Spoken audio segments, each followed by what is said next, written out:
우리 성도 여러분, 또 한 주가 금방 흘렀습니다. 행복하게 사셨는지요?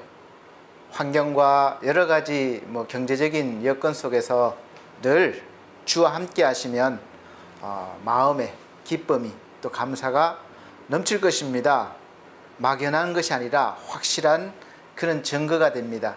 믿음만 있으면 되죠. 그래서 오늘도 기쁜 마음으로, 감사한 마음으로 우리 하나님 앞에 예배를 드리도록 하겠습니다. 다 같이 묵상기도 하시겠습니다.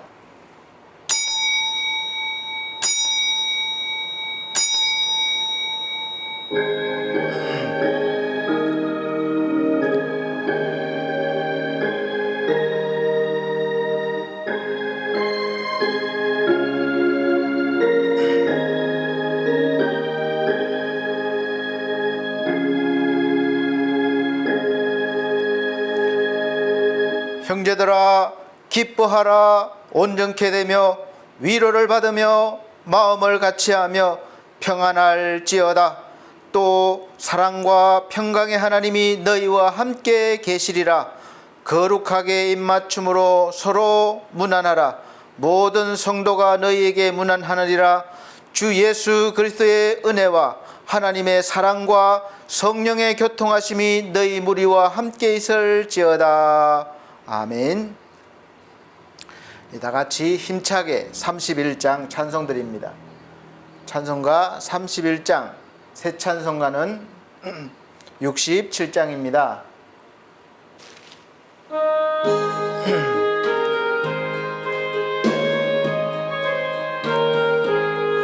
영광의 왕께 다 경배하며 그 크신 사랑 늘 찬송하라. 영원히 방패요 또 산성이신 그 영광의 주를 다 찬송하라. 능력과 은혜 다 찬송하라.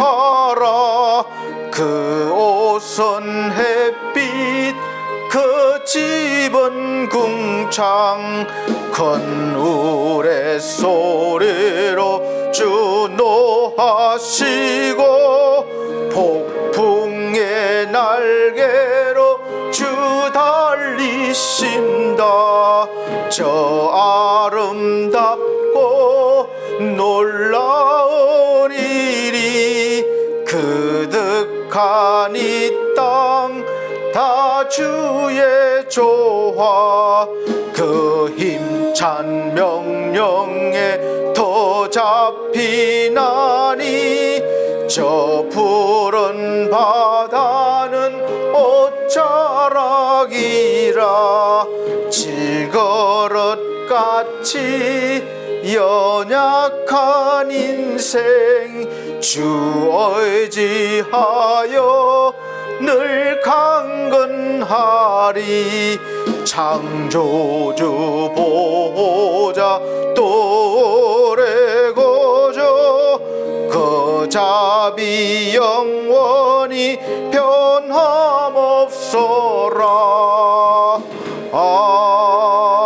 아멘. 네, 찬송가 뒤에 교독문 있습니다. 성시교독 교독문 26번, 새 성경책은 46번입니다. 시편 104편. 제가 한 절, 우리 성도님들께서 한 절 큰 소리로 봉독해 나가도록 하겠습니다. 26번 시편 104편, 새 성경책 46번입니다. 내 영혼아 여호와를 송축하라. 여호와 나의 하나님이여, 주는 심히 광대하시며 존귀와 권위를 입으셨나이다. 주께서 옷을 입음같이 빛을 입으시며 하늘을 휘장같이 치시며 물에 자기 누각에 들보를 얹으시며 구름으로 자기 수레를 삼으시고 바람 날개로 다니시며 바람으로 자기 사자를 삼으시며 화염으로 자기 사역자를 삼으시며 땅에 기초를 두사 영원히 요동치 않게 하셨나이다. 주께서 물의 경계를 정하여 넘치지 못하게 하시며 다시 돌아와 땅을 덮지 못하게 하셨나이다. 여호와께서 샘으로 골짜기에서 솟아나게 하시고 산 사이에 흐르게 하사 들의 각 짐승에게 마시우시니 들 나귀들도 해가라며 공중의 새들이 그 가에서 깃들이며 나뭇가지 사이에서 소리를 바라는도다. 저가 그 누각에서 산에 물을 주시니 주의 행사의 결과가 땅에 풍족하도다. 아멘. 다 같이 사도신경으로 신앙 고백 드리도록 하겠습니다. 나는 전능하신 아버지 하나님 천지의 창조주를 믿습니다. 나는 그의 유일하신 아들 우리 주 예수 그리스도를 믿습니다.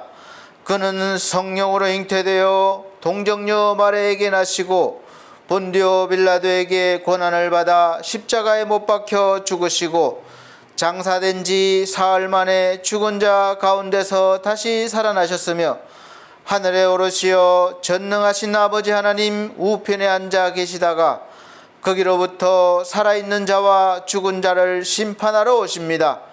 나는 성령을 믿으며 거룩한 공교회와 성도의 교제와 죄를 용서받는 것과 몸의 부활과 영생을 믿습니다. 아멘. 다 같이 찬송가 83장, 새 찬송가 83장 다 같이 찬송 드린 후에 유미연 사모님 기도해 주시도록 하겠습니다. 83장 똑같이 83장입니다.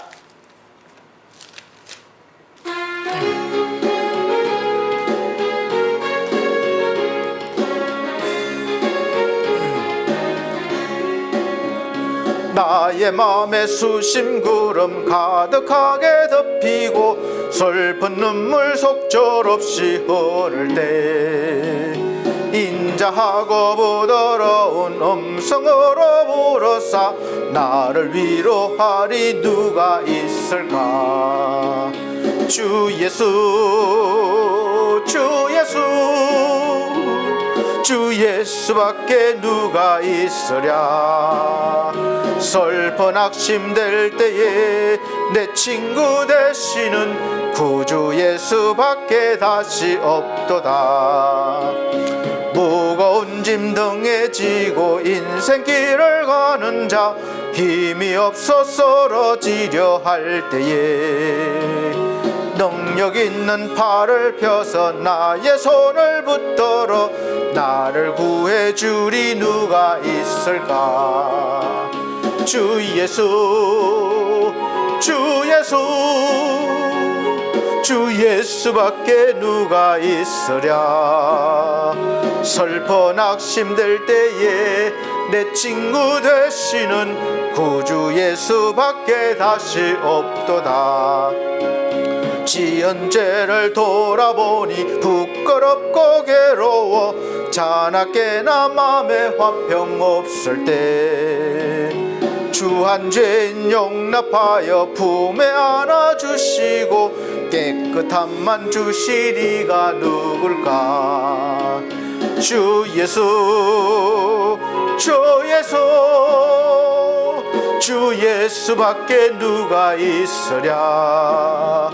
슬퍼 낙심될 때에 내 친구 되시는 구주 예수밖에 다시 없도다.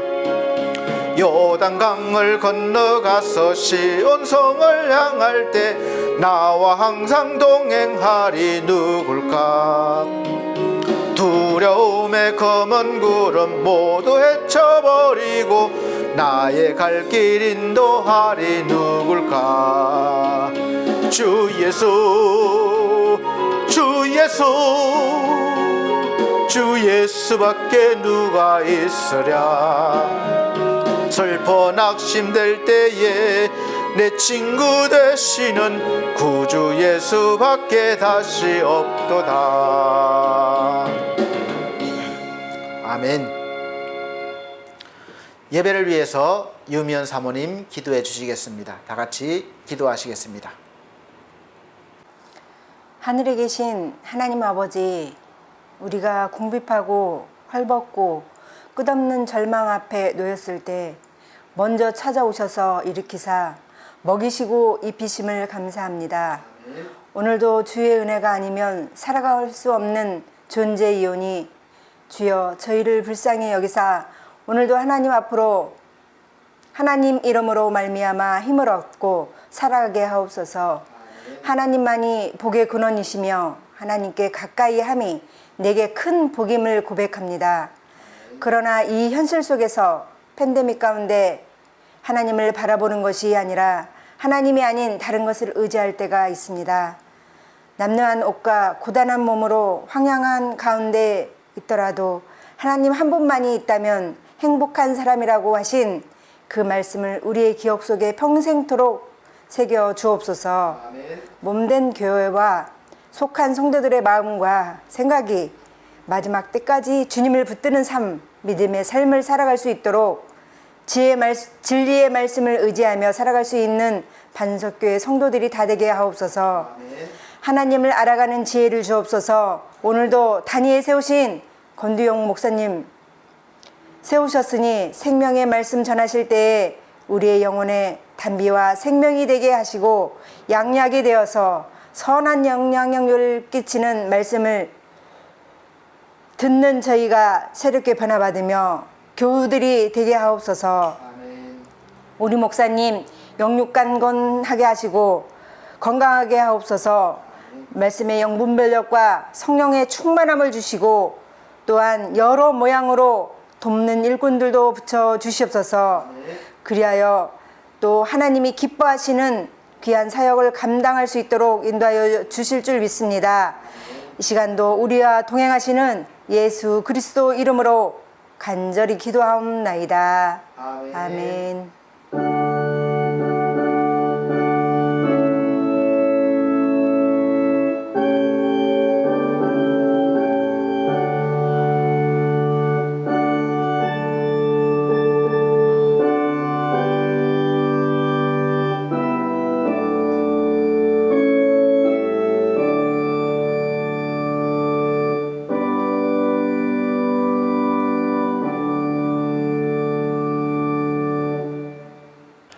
감사합니다.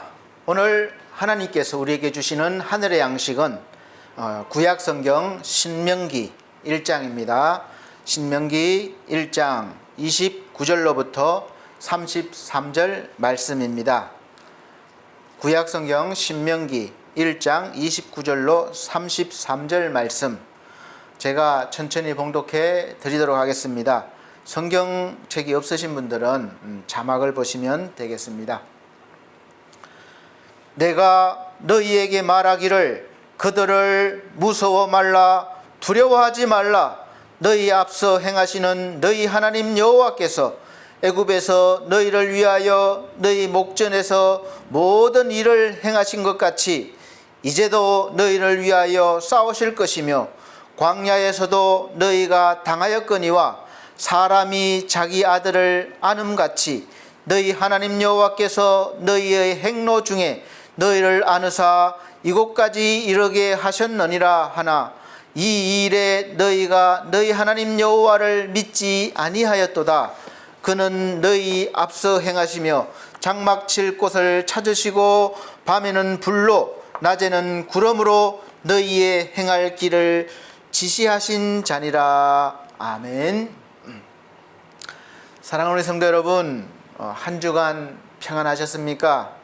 그렇게 무덥던 날씨도 이제 절기, 입추 기가 막힌 것 같아요. 입추가 딱 지나자마자 하루아침에 아침 저녁으로는 느낌인지 모르겠지만 실제로 그런 것 같기도 하고 서늘한 공기가 느껴집니다. 사실 지금 현실적으로 여러 가지 문제로 혼란스럽고 힘들지만 주께서 이 혼란스럽고 힘든 마음과 여러분의 영혼에 세상에 없는, 세상에서 얻을 수 없는 주님의 위로와 평안을 이 시간 충만하게 주시기를 예수 그리스도 이름으로 축복합니다. 세상을 살아간다는 것을 성경에서는 광야 생활에 비유할 때가 많은 것을 알 수 있습니다. 교회도 광야 교회라고 했습니다. 사도행전 7장 38절에 보면 이 이스라엘 백성들이 광야에서 생활했던 것을 광야 교회에 있었다고 이 스데반 집사가 이제 복음을 전하면서 이스라엘 역사를 이야기할 때 그렇게 표현을 했습니다. 그만큼 그 어느 때이든지 세상을 살아가는 것이 쉽지 않고 또 두렵고 또 어렵기 때문에 그런 것 같아요. 여러분 지금까지 살아오시면서 지금은 살기 좋은 때야. 정말 나는 때를 잘 만났어. 이렇게 느껴보셨습니까? 그리고 그런 소리 하는 분들 들어보셨어요? 대체적으로는 인생길을 되돌아보면 정말 어느 때이든지 쉬운 때가 없었다. 이런 고백을 하실 겁니다. 많은 분들이 때를 잘못 만나서 이런 이야기를 하죠. 특히 요즘은 더 그런 것 같습니다. 광야에서 우리가 가장 두려운 게 무엇인가요? 먹고 사는 문제입니까? 물론 그렇게 생각할 수 있습니다. 그러나 가장 두려운 것은 앞이 보이지 않는 거죠. 목표를 바라보면서 갈 수 있는 힘이 없다는 것입니다. 당장 먹고 사는 문제가 늘 눈앞에 있고 해결해야 할 문제가 늘 나를 힘들게 하는데 어떻게 그런 상황에서 목표를 정하고 소망을 가지고 흔들림 없이 갈 수가 있겠습니까? 그리고 그 인생의 길은 그 누구도 한 번도 가보지 않은 길입니다. 그렇기 때문에 나이가 어린 아이들도 나이가 많은 어른들도 앞날이 늘 두려운 것입니다. 그 두려움을 없애기 위해서 여러 가지 좋은 말들, 미사여구라고 하죠. 좋은 말들을 사용해서 치장을 해보지만 여전히 근본적인 두려움을 해소할 수가 없습니다. 그리고 솔직하게 말씀드리면 나의 이 힘든 마음 그리고 이 부끄러운 마음을 어느 누구한테 기대고 또 이야기하고 또 맡길 수가 있겠습니까?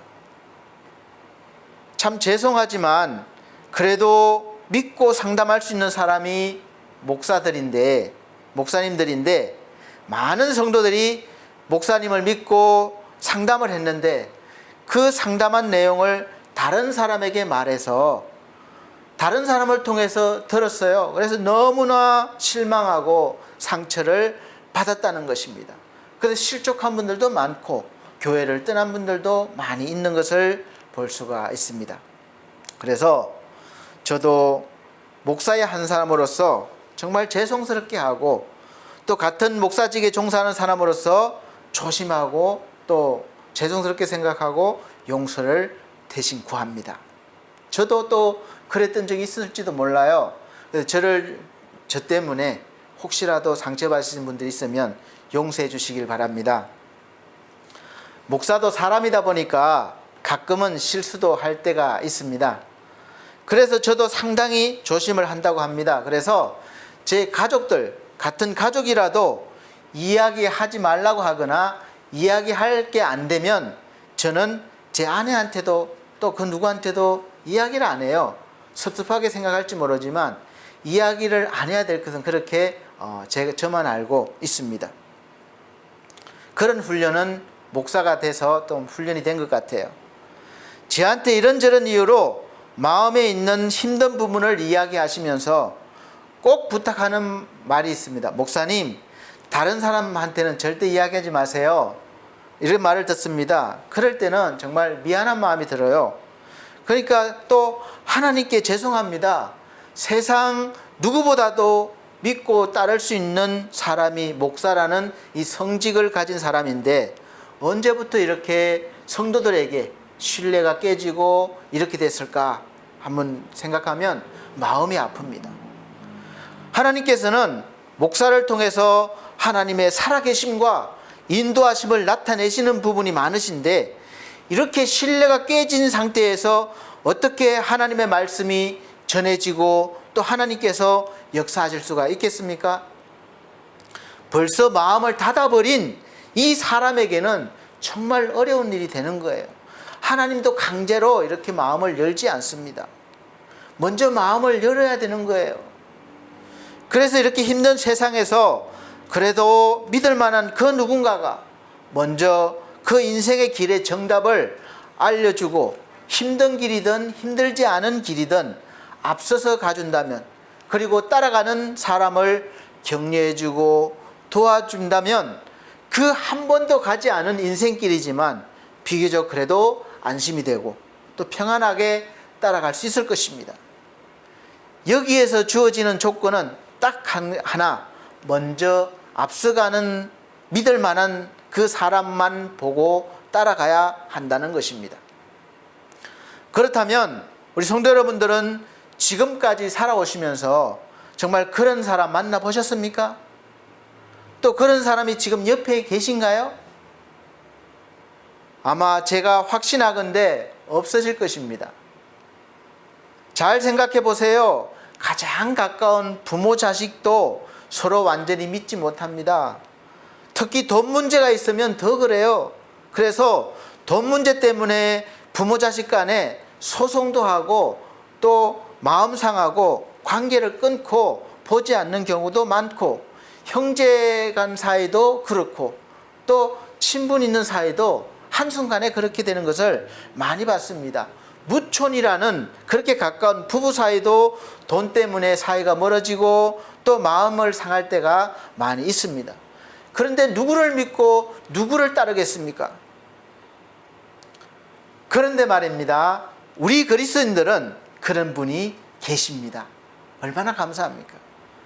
우리 인생을 완전히 믿고 맡기고 험난한 길도 탄탄한 길도 의심하지 않고 따라갈 수 있는 그 믿을 만한 분이 계시다는 사실입니다.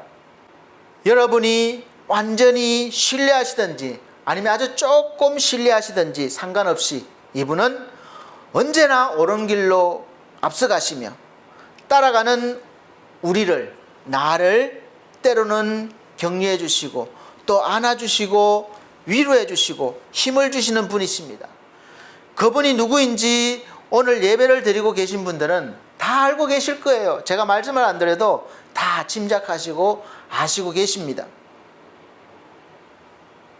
오늘 본문에서 말씀해 주고 있습니다. 신명기 1장 30절, 너희보다 먼저 가시는 너희의 하나님, 우리 하나님 아버지께서 먼저 가신대요. 여호와께서 애굽에서 너희를 위하여 너희 목전에서 모든 일을 행하신 것 같이 우리보다 먼저 가시면서 비록 애굽이라는 세상에 살지만 다른 누구를 위한 것이 아니라 너희를 위하여, 즉 우리를 위하여, 나를 위하여, 그래서 일하시는데 우리 목전에서 모든 일을 행하신다는 것입니다. 그래서 그럼 하나님께서 애굽에서 이스라엘 백성의 목전에서 어떤 일을 하셨습니까? 애굽에서 이스라엘 백성들을 탈출시키기 위해서 하나님께서 10가지 큰 재앙을 내리셨는데, 신기하게도 목전에서 일어나는 일들이 같은 나라에 살고 있었지만 이스라엘 백성들은 전혀 피해를 입지 않고 애굽 사람들만 피해를, 재앙을 당한 것입니다. 그리고 보시라는 거예요. 하나님의 살아계심을, 하나님이 나와 함께 계심을, 우리를 위해 계심을 믿으라는 거예요. 이 재앙을 통해서 하나님이 어떤 분이라는지 또 어떤 신이라는지 알라는 겁니다. 그리고 누구의 편에 서서 일하시는지 바로 확실하게 알라는 거예요. 이 마지막 재앙인 애굽에 있는 짐승이나 사람이나 장자를 치실 때 이스라엘 백성들에게 주어진 명령이 있었습니다. 바로 이스라엘 사람들에게는, 백성들에게는 집 문설주, 드나드는 문설주에 어린 양의 피나 어린 염소의 피를 사방에 바르라는 거예요. 그렇게 하나님께서 하라고 하셨습니다. 그럴 때에, 순종했을 때에 장자가 죽는 재앙이 그 피를 보고 지나간 것입니다. 그래서 유월절이 생긴 거예요. 유월절의 뜻은 그 재앙이 넘어간다는 뜻입니다. 그 문설주 안에, 그 방 안에 살인자가 있어도 도둑이 있어도 상관없어요. 인격이 없는 사람이 있어도 상관없습니다. 중요한 것은 그 집 문설주의 어린 양의 피, 그 피가 발라져 있느냐, 그것이 중요한 거예요. 하나님은 그것만 보십니다. 오늘날 예수 그리스도께서 십자가에 흘리신 피를 보고 그 의미를 믿는 사람들에게는 하나님의 재앙이 넘어간다는 뜻입니다. 그러니까 우리가 보기에 저 교회에 다니는 신자가 정말 인간 같지도 않아요. 신자 같지도 않아요. 그러나 하나님께서는 그에게 그가 믿는 예수 그리스도의 보혈의 피를 보고 재앙이 넘어간다는 뜻입니다. 그래서 그것을 믿으라는 거예요. 우린 사람 보고 믿는 것이 아닙니다. 그래서 이스라엘 백성들은 이 구원의 날을 절기로 삼아서 대대로 지키게 되었고, 자녀들이 왜 유월절을 지키냐고 물으면 하나님의 구원의 역사를 이야기해 주라는 겁니다. 이스라엘 역사를 볼 때 항상 하나님께서 앞에서 이스라엘 백성들을 인도하셨는데, 하나님을 바라보고 잘 따르면 이스라엘 백성들의 삶은 평안했고 풍족했습니다. 그런데 평안과 풍족함을 세상에서 찾으려고 하고 세상의 눈으로 돌리면, 세상으로 눈을 돌리면 그때부터 이제 문제가 생기기 시작하는 것입니다. 그때부터는 하나님이 앞서가시는 것이 아니라 이제는 자기들이 앞서가는 거예요. 하나님 보고 따라오라는 겁니다. 그때나 지금이나 같이 우리가 하나님을 믿어도 그 믿음의 정도가 다르고, 그래서 체험도 다를 수밖에 없습니다. 어떤 사람은 하나님을 따르면서도 늘 광야와 같은 인생을 사는 사람이 있고, 어떤 사람은 광야와 푸른 초장을 오가는 사람이 있고, 또 어떤 사람은 항상 푸른 초장과 쉴만한 물가에서 사는 것 같은 인생이 있습니다. 같은 하나님을 믿어도 이렇게 다른 거예요. 항상 하나님을 앞세우며 따라가는 사람, 여호와를 목자로 삼는 사람의 삶은 어떻겠습니까? 이 사람에게도 비록 사망의 엄침한 골짜기도 있습니다. 그래서 사망의 엄침한 골짜기로 다녀도, 어려운 상황에 처해도 그런 것에 휩싸이지 않고 그의 영혼은, 그의 마음은 언제나 푸른 초장과 쉴만한 물가에서 사는 것 같은 은혜의 생활을 누리게 되는 것입니다. 그리고 먼저 앞서가면서 하나님을 따라오라고 하는 사람이 있습니다. 따라오시라고 하는 사람이 있어요. 이 사람은 잘 될 때도 있고 좌절할 때도 있고 왔다 갔다 하게 됩니다. 자기가 먼저 가는 길이 하나님께서 어떻게 딱 맞아서 인정하는 길이면 그래도 하나님께서 복을 주시는데, 이 사람은 항상 하나님께서 인정하시는 길로 갈 수가 없어요. 그래서 때에 따라서 풍랑을 만나서 이 인생의 배가 짐을 잔뜩 피땀 흘려서 모아서 쌓아놨는데, 인생의 배가 침몰하지 않지만 배 안에 있는 짐을 다 버려야 살 수 있어서 그동안 자기가 앞서면서 쌓아놓은 것들을, 쌓아놓은 것들을 한순간에 다 물로 버려야 됩니다. 그래서 물속으로 다 가라앉아 버립니다. 그렇지만 그 사람은 그래도 하나님의 은혜 안에 있기 때문에 물속으로 가라앉지 않고 다시 하나님을 바라볼 수 있는 기회가 주어지고, 그 기회를 잡으면 또 하나님과 회복되는 것입니다. 그래서 전주에 말씀드렸지만 히브리서 10장 39절에 우리는 뒤로 물러가서 침륜하는 자, 물에 빠지는 것을 말하죠. 빠지는 자가 아니요 오직 영혼을 구원함에 이르는 믿음을 가진 자니라. 아멘. 이 사람도 믿음의 사람이기 때문에 결국은 구원을 받게 되는 것입니다. 그래도 안타까운 것은 하나님을 조금만 먼저 앞서가시게 했다면 배 안에 쌓아놓은 것들을 버리지 않아도 되었을 것인데, 좀 더 풍성한 인생을 살면서 더 큰 일을 했을 것인데 하는 안타까움이 있죠. 그래도 이런 사람보다는 조금 낫습니다. 어떤 사람보다 낫냐? 먼저 앞서가면서 묻지도 않는 사람이 있어요. 이런 사람은 정말 위험한 사람입니다. 사망에 이를 수 있는 사람이에요.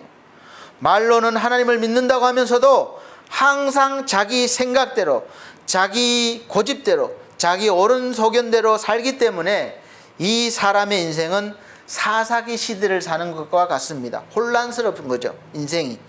사사기의 역사는 하나님께서 그때그때 지도자인 사사를 세우시고 그렇게 많은 은혜를 베풀고 인도해 주시는데, 이 이스라엘 백성들은 계속해서 하나님을 배신하고 떠난 인생을 살고 있습니다. 그래서 강대국에게 죽임도 당하고 빼앗김도 당하고 계속해서 어려운 인생을, 힘든 인생을 살고 있는 것을 볼 수 있습니다. 앞서가면서 인도해 줄 진정한 왕이 없던 시대였습니다.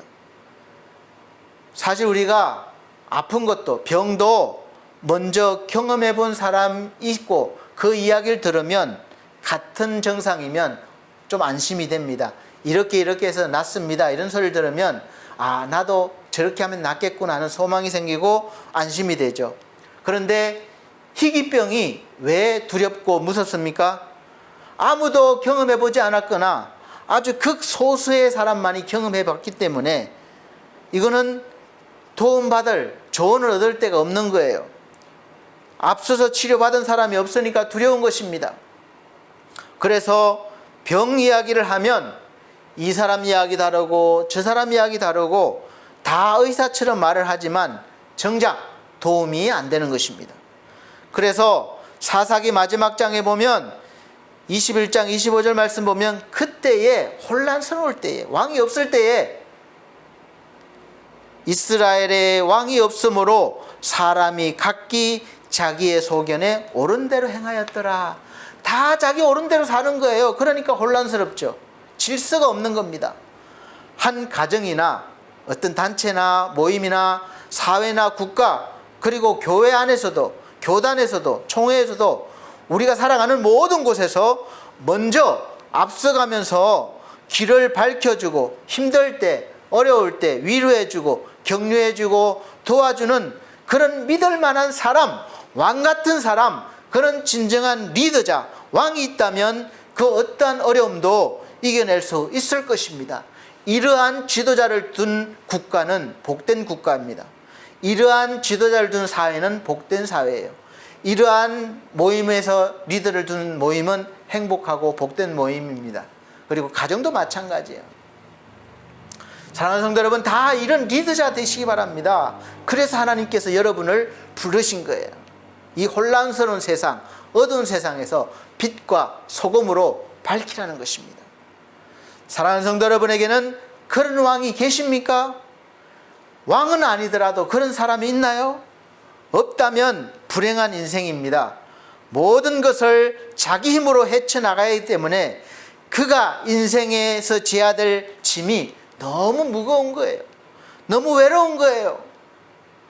이런 우리 인생을 다 아시고 불쌍히 여기셔서 하나님께서는 우리 인생의 무거운 짐을 해결해 주시기 위해서 하나밖에 없는 하나님의 아들 독생자 예수 그리스도를 보내주셔서, 사람의 모습으로 보내주셔서 먼저 그 짐을 대신 다 지게 하셨습니다. 오늘 이 시간 예수 그리스도께서 직접 말씀하십니다. 여러분께서 응답하시길 바랍니다. 마태복음 11장 28절에 수고하고 무거운 짐진 자들아 다 내게로 오라. 내가 너희를 쉬게 하리라. 아멘. 왜 예수께서 오늘 나에게, 우리에게 이렇게 말씀하셨습니까? 한번 깊이 생각해 보시길 바랍니다. 전주 설교 중에 예수를 깊이 생각하라는 말씀도 드린 것 같아요. 예수께서 하신 모든 일들을 깊이 생각하시고 여러분과 예수님의 관계를 깊이 생각해 보십시오. 예수 그리스도는 우리가 아직까지 가보지 못한 그 인생길을 이미 앞서서 다 가보신 분이시고 경험해 보신 분이에요. 그 인생의 길의 끝은 어딥니까? 바로 누구도 벗어날 수 있는 사망의 낭떠러지예요. 아무리 화려한 인생도, 고든 인생도, 탄탄대로의 인생도 그 끝은 사망의 낭떠러지입니다. 떨어질 수밖에 없어요. 죽을 수밖에 없어요. 그 사망의 낭떠러지로 가는 도중에 여러 가지 일로 인해서, 사람으로 인해서, 돈으로 인해서 몸고생, 마음고생 말로 다 할 수가 없어요. 그것을 알기에 우리 예수께서 먼저 십자가의 무거운 짐을 지시면서 앞서가신 것입니다.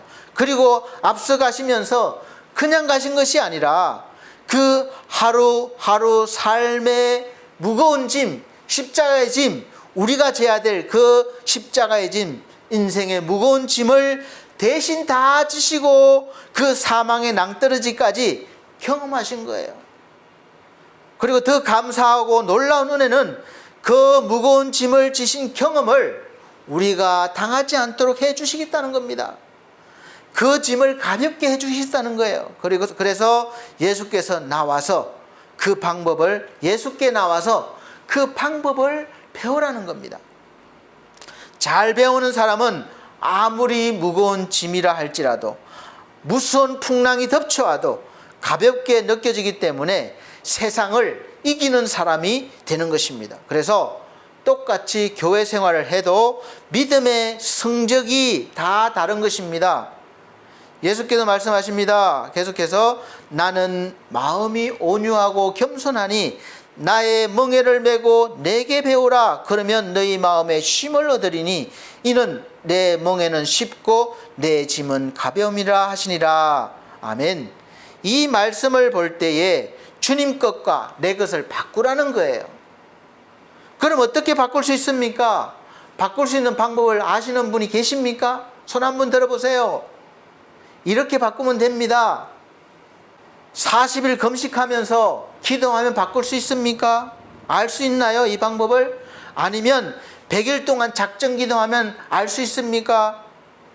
뭐 알 수도 있고 또 아닐 수도 있지만 확실하게 알 수 있는 방법은 바로, 잘 들으십시오, 하나님의 말씀인 성경입니다. 하나님께서 어떻게 우리를 안아주십니까? 하나님께서 어떻게 우리를 안아주시는가요? 말씀으로 찾아오셔서 어떤 사람은 말씀 자체로 평안과 위로와 힘이 되어주시고, 또 어떤 사람에게는 말씀을 통해서 환상을 보게 하시고, 또 음성으로 듣게 하시고, 아주 다양한 모습으로, 방법으로 하나님께서는 우리를 만나주시고 안아주십니다. 그래서 다윗은 이것을 알기 때문에 힘들 때 하나님께 이렇게 간구했습니다. 시편 143편 7절로 8절 말씀 보시면, 여호와여 속히 내게 응답하소서. 내 영혼이 피곤하나이다. 힘들다는 거예요. 주의 얼굴을 내게서 숨기지 마소서. 주님이 안 보이는 것 같습니다.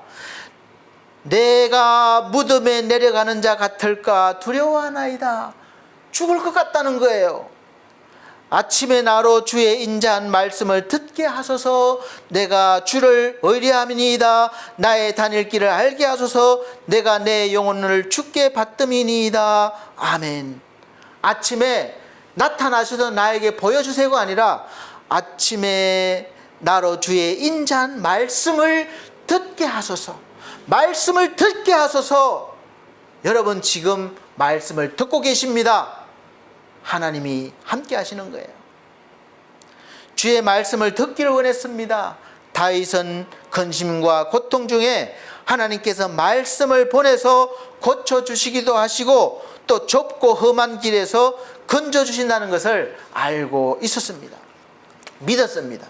그래서 시편 107편 말씀 보시면 시편 107편 19절로 20절 말씀에, 이에 저희가 그 근심 중에, 우리가 근심 중에서 여호와께 부르짖음에 그 고통에서 구원하시되 저가 말씀을 보내어 저희를 고치사 위경에서 건지시는도다. 아멘. 사랑하는 성도 여러분, 하나님이 멀리 계신 것 같지만 사실은 너무 가까이 계십니다. 로마서 10장 8절 말씀 보시면, 그러면 무엇을 말하느뇨? 말씀이 내게 가까워 내 입에 있으며 다른 데 있는 것이 아니라 내 마음에 있다 하였으니 곧 우리가 전파하는 믿음의 말씀이라. 아멘. 우리는 하나님을 산신령 같은 모습으로 하나님이 딱 나타나셔서 주인의 말은 뭐든지 다 들어주는 진이처럼 하나님께서 탁 나타나셔서 나야 나 그러시면서 내가 원하는 걸 탁 해주면 좋겠다 그런 기대를 하시지만 하나님은 그렇게 하시지 않으십니다. 그렇게 하시지 않으시고 지금도 그때나 지금이나 말씀을 보내셔서 우리를 고쳐주시고 어려움에서 건져주심을 믿으시길 바랍니다. 말씀이 우리의 입에 마음에 있다는 거예요. 그런데 중요한 것은 그냥 이 말씀이 아니라 믿음의 말씀입니다. 그러면 우리가 믿음을 가지고 말씀을 들어야 되고 믿음을 가지고 읽어야 됩니다. 믿음을 가지고 받아야 되는 거예요. 그래야 이 하나님의 말씀이 살아 역사하시는 것입니다. 그리고 우리보다 먼저 앞서가신 믿음의 선배들을 보면서 따라가면 되는 거예요.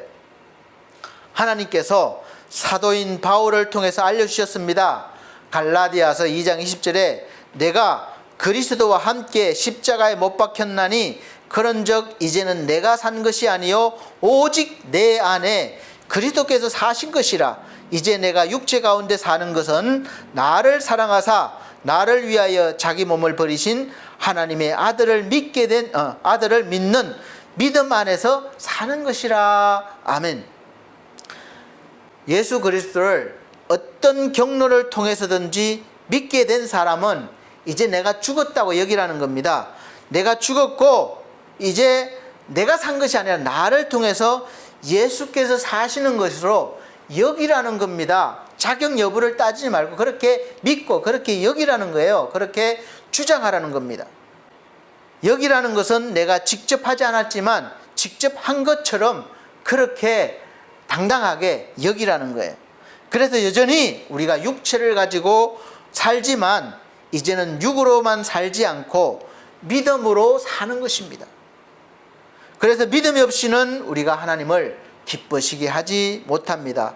아무리 보여지는 물질로 내 육체로 엄청난 선행을 하고 교회도 세우고 선교를 해도 믿음이 없이 하는 것은 하나님께 인정받지 못하는 것입니다. 내가 죽지 않았기 때문에 죄인으로 하는 것이고 또 죄인이 드리는 그 어떤 행위도 하나님은 받지 않으시기 때문에 그렇습니다. 하나님은 의인의 제사를 받으시는 분이에요. 의인으로 예배를 드린 사람에게 하나님께서 복을 주십니다. 그래서 히브리서 16장 6절에는 믿음이 없이는 기쁘시게 못하나니 하나님께 나아가는 자는 반드시 그가 계신 것과 그가 자기를 찾는 자들에게 상 주시는 이심을 믿어야 할지니라. 아멘. 이렇게 말씀하고 있습니다. 하나님께서는 의인의 제사를 받으시는 분입니다. 의인의 제사는 곧 믿음으로 예배를 드리는 것을 말합니다. 가인과 아벨이 똑같이 제물을 드리고 예배를 드렸지만 하나님께서는 왜 아벨의 예배만 제사만 받으셨습니까? 그 설명을 히브리서 11장 4절에서 이렇게 말씀하고 있습니다. 믿음으로 아벨은 가인보다 더 나은 제사를 하나님께 드림으로 의로운 자라 증거를 얻었으니 하나님이 그 예물에 대하여 증거하심이라. 저가 죽었으나 그 믿음으로써 오히려 말하느니라. 아멘. 사랑하는 우리 성도 여러분, 보여지는 재물보다 보이지 않는 믿음이 이렇게 중요한 겁니다. 그렇게 믿음의 눈으로 우리가 보면, 성경을 보면 온통 믿음 이야기밖에 없는 것을 깨달을 수가 있습니다. 믿음으로 시작해서 믿음으로 끝나는 거예요. 결국 믿음의 사람은 하나님께서 늘 앞서 가시면서 때로는 안아주시고 또 인생을 살면서 아무리 어려운 일이 닥쳐와도 무거운 짐을 진다 해도 그 어려운 일들이나 무거운 짐이 아무것도 아닌 것처럼 그렇게 가볍게 지고 하나님께서 주신 삶을, 인생을 멋지게 살면서 하나님께 영광을 돌릴 것입니다. 왜냐하면 하나님께서 앞서가시면서 안아주시기도 하시고 위로해 주시기 때문에 그래요. 그리고 대신 다 지어주시다는 거예요. 믿기만 하면 됩니다.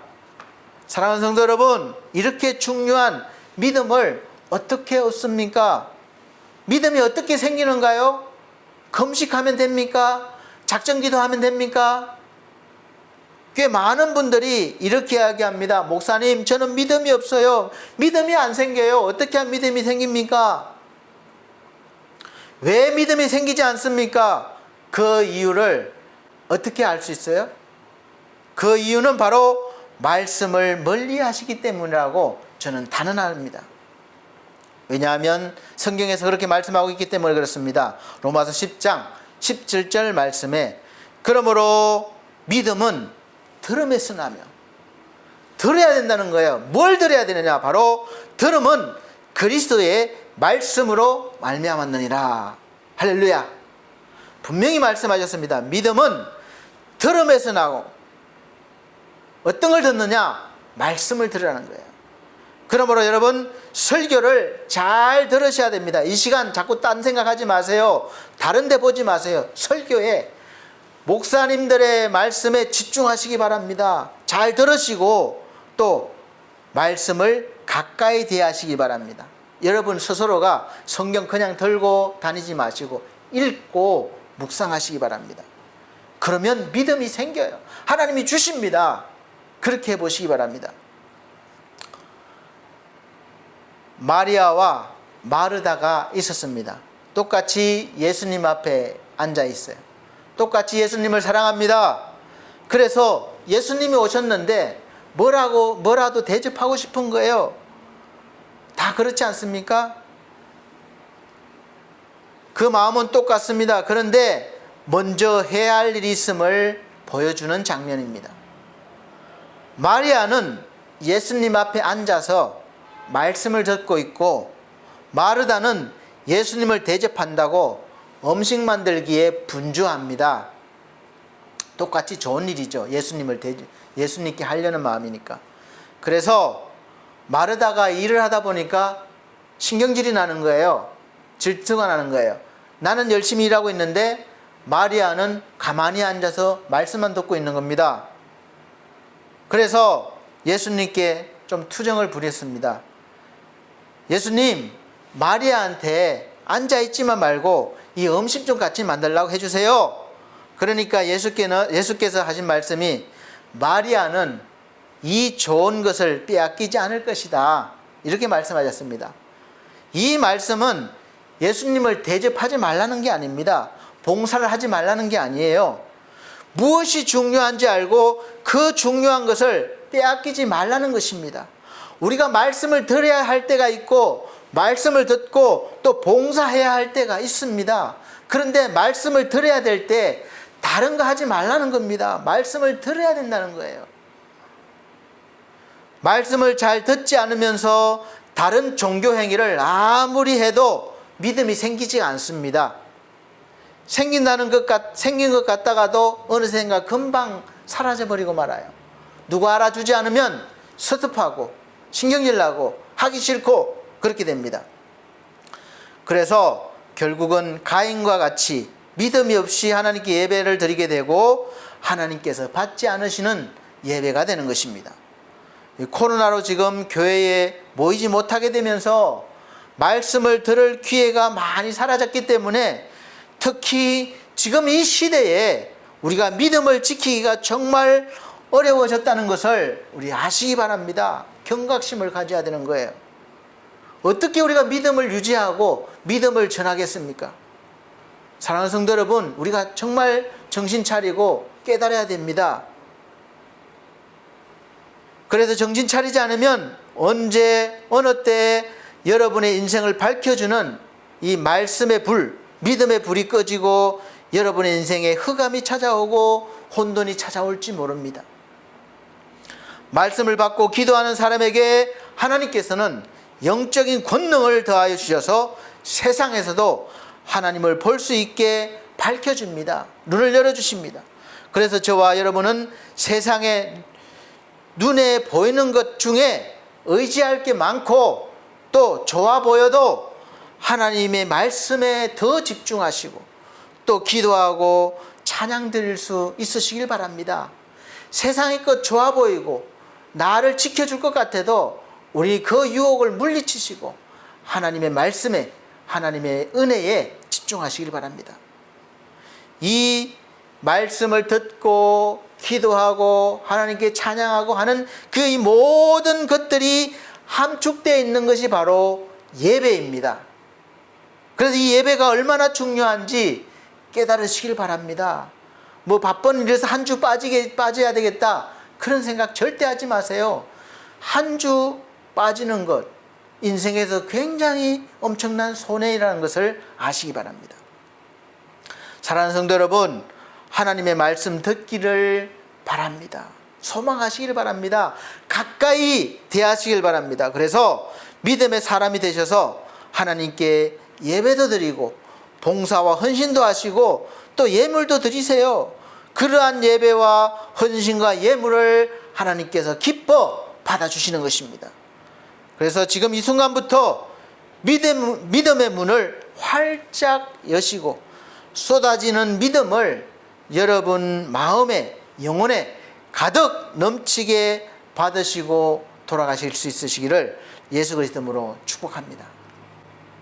그러면 앞서가시면서 여러분이 져야 될 무거운 인생의 짐, 십자가의 짐을 먼저 가시는 예수님께서 지고 계시고 감당하고 계시는 것이 보이실 것입니다. 그래서 그때 나의 짐이 가벼워지는 것입니다. 사실 저나 여러분의 지금 어깨에 너무도 많은 이 세상의 짐들이 쌓여 있어서 허리가 막 굽어질 지경이고 어깨가 너무 무겁고 아픕니다. 오늘 모두 저나 여러분이나 이 무거운 짐들을 다 우리 예수님께 맡겨봅시다. 한번 믿고 맡겨보시길 바랍니다. 그러면 가벼워지실 것입니다. 이 근심 걱정 무거운 짐 아니 진자 누군가, 피난처는 우리 예수 주께 기도드리세. 세상 친구 멸시하고 너를 조롱하여도 예수 품에 안기어서 참된 위로 받겠네. 아멘. 여러분의 인생의 시작과 끝을 아시는 우리 예수께 다 맡기고 주님의 품에 안기시면 참된 위로를 받으실 것이고 또 세상이 줄 수 없는 평안이 여러분에게 임하실 것입니다. 아무것도 없는 것 같은 이 광야 40년 동안에 변함없이 앞서시며 안아주신 하나님께서 지금 이 어렵고 힘든 시기에 여러분과 함께 계심을 믿으시면서 그 마음의 위로와 평안을 받고 누리실 수 있으시기를 예수 그리스도 이름으로 축복합니다. 기도하시겠습니다. 하나님 감사합니다. 광야 40년 동안 빠짐없이 늘 함께 계시면서 이스라엘 백성들의 필요를 채워주시고 위로하시고 돌보신 우리 하나님, 지금도 살아계셔서 우리의 삶 모든 부분에 함께 하시고 동행해 주시고 위로하시고 온전케 하여 주심을 감사합니다. 때로는 지치고 힘들어서 우리의 무거운 짐이 나를 집어삼킬 것 같지만 그러나 이미 다 주님께서 해결해 주신 것을 믿습니다. 우리의 짐은 가벼워졌으며 이 시간 주님의 주시는 위로와 평안을 받기를 원합니다. 확인하기를 원합니다. 우리 사랑하는 모든 성도들에게 이 시간 주께서 주시는 그 평안과 위로가 임하여 주시고 확신하게 하여 주시옵소서. 그래 또 소망을 얻고 힘을 얻어서 이 세상에서 담대하게 싸워나갈 수 있도록 은혜 베풀어 주시옵소서. 예수 그리스도 이름으로 축복하고 기도함나이다. 아멘. 네, 시간은 봉헌의 시간입니다. 준비하신 예물 489장, 찬송가 489장, 새 찬송가는 429장입니다. 다 같이 찬송 드리시면서 준비하신 예물 드리도록 하겠습니다.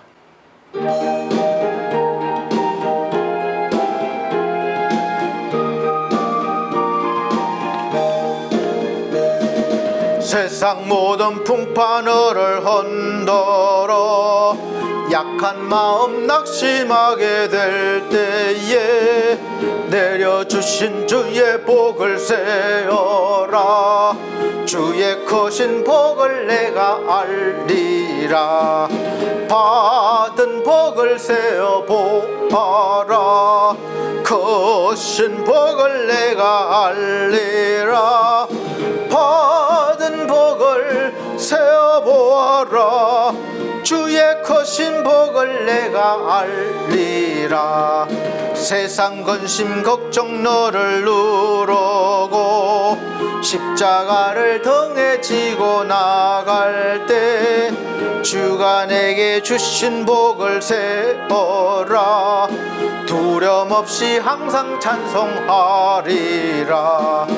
받은 복을 세어 보아라. 크신 복을 내가 알리라. 받은 복을 세어 보아라.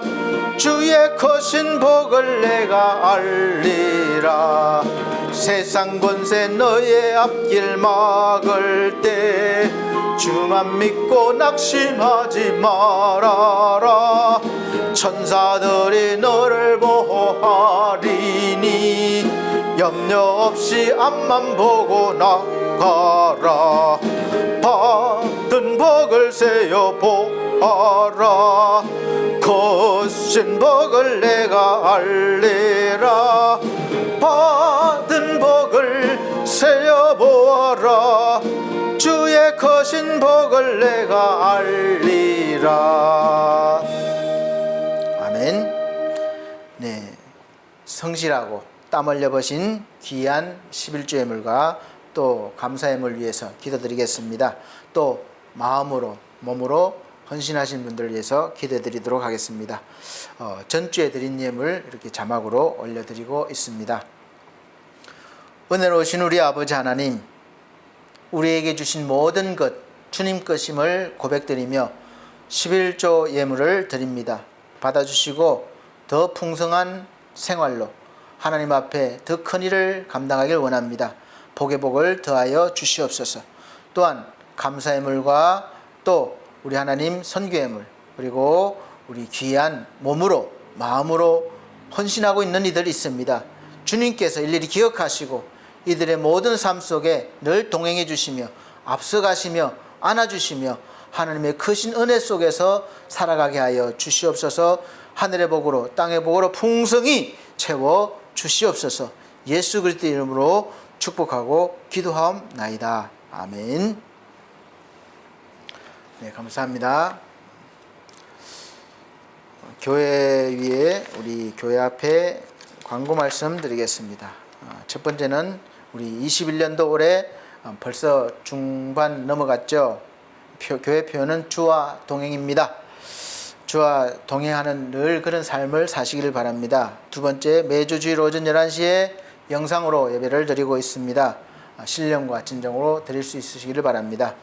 세 번째는 우리 성도님들의 가정과 직장과 사업을 위해서 기도해 주시고 또 연약한 성도들 건강 회복과 믿음 회복을 위해서 기도해 주시길 바랍니다. 그리고 기도 제목이 있으신 분들은 저에게 문자나 또 이메일로 보내주시길 바랍니다. 또 통화도 괜찮습니다. 네 번째는 날씨가 많이 선선해졌습니다. 그러나 또 환절기 오히려 또 건강관리 잘 하셔야 됩니다. 건강관리 잘 하시길 바랍니다. 다섯 번째는 코로나 바이러스 예방을 위해서 청결, 또 손소독, 마스크 착용, 거리두기 잘 이행해 주시길 바랍니다. 오랫동안 지속되어 오다 보니까 많이들 힘드실 거예요. 그래도 우리가 잘 이겨내야 합니다. 하나님께서 결국은 승리하게 해 주실 것입니다. 또 한 주간 동안 우리 성도님들 힘내시기를 바랍니다. 하나님이 함께 하십니다. 자, 결단의 찬송 61장 찬송 드리고 축도로 예배를 마치도록 하겠습니다. 새 찬송가는 54장입니다.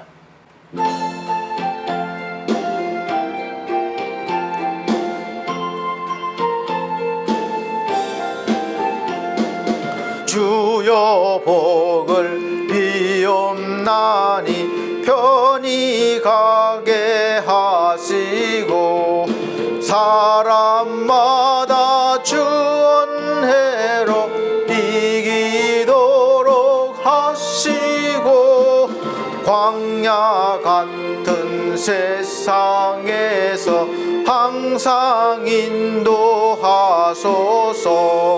주의 복된 말씀 듣고 무한 감사합니다.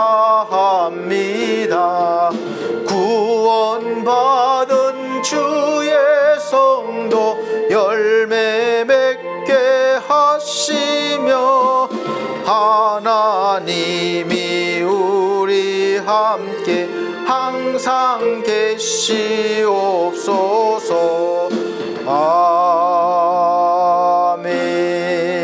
아멘. 하나님 아버지, 우리 아버지, 나의 아버지가 되어주셔서 우리가 무엇을 하거나 어디를 가거나 날마다 때마다 시마다 함께 동행해 주시며 앞서가시며 안아주시고 위로해 주시고 또 큰 소망 가운데 살아갈 수 있도록 격려해 주시옵소서. 우리가 하나님의 자녀로서 권세를 가지고 또 세상에 복음을 전하며 많은 영혼들 우리와 같이 주님 앞에 구원받을 수 있도록 우리가 증거할 수 있도록 날마다 살아갈 수 있도록 도와주시옵소서. 험난한 세상입니다. 주여 코로나 속히 잠잠하게 해주시고 또 우리 하나님 이를 통하여 하나님 앞에 더 큰 영광이 되게 하여 주시옵소서.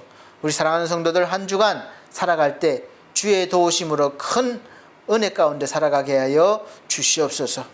이제는 우리 주 예수 그리스도의 은혜와 하나님의 크신 사랑과 성령님의 감화 감동 교통하신 은혜가 날마다 동행해 주시는 하나님께 감사하며 살아가기를 원하는 사랑하는 성도들 머리 위에 이 나라의 민족 위에 지금으로부터 영원토록 함께 계실지어다. 아멘.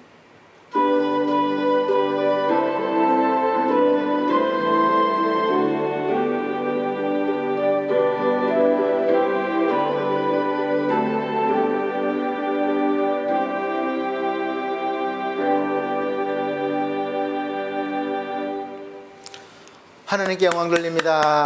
감사합니다.